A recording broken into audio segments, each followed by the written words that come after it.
Hello बच्चों, चलिए प्रश्न को पढ़ते हैं। इसमें लिखा 0.1 हेनरी का एक शुद्ध प्रेरकत्व तथा 1 माइक्रोफैरड का एक संधारित्र श्रेणी क्रम में जोड़े जाते हैं। इस प्रत्यावर्ती परिपथ में शक्ति क्षय की गणना कीजिए। तो चलिए बच्चों, इस प्रश्न की मूल अवधारणा को हम देख लेते हैं। बच्चों, कोई भी प्रत्यावर्ती धारा परिपथ है उसमें जो औसत शक्ति क्षय होता है बच्चों, औसत शक्ति क्षय वो कितना होता है बच्चों, देख लेते हैं।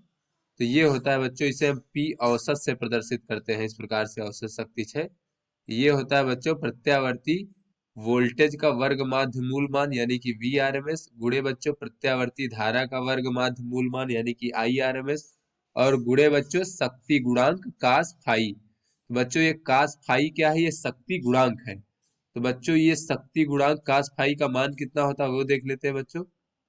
शक्ति गुणांक कास फाई बराबर होता है बच्चों आर भागे जेड। अब ये आर क्या है बच्चों, ये प्रत्यावर्ती धारा परिपथ में जो प्रतिरोध है उसका मान होता है, और जेड क्या है बच्चों, उस प्रत्यावर्ती धारा परिपथ की कुल प्रतिबाधा।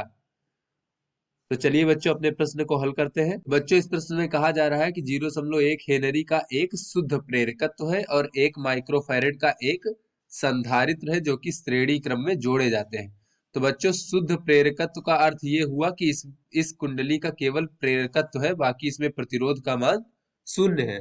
तो बच्चों इस प्रत्यावर्ती परिपथ में अगर हम प्रतिरोध का मान देखें बच्चों, तो प्रतिरोध नहीं, इसलिए आर का मान जो है 0 ओम है। तो यहाँ से बच्चों अगर हम शक्ति गुणांक की गणना करें कास फाई बराबर, तो ये 0 भागे जेड हो जाएगा यानी कि 0 हो जाएगा। तो बच्चों यहाँ से अगर हम औसत शक्ति क्षय देखें बच्चों, इस प्रत्यावर्ती धारा परिपथ में शक्ति क्षय देखें बच्चों, तो ये होता है वी आर एम एस गुणे आई आर एम एस और गुणे बच्चों कास फाई जिसका मान बच्चों 0 है।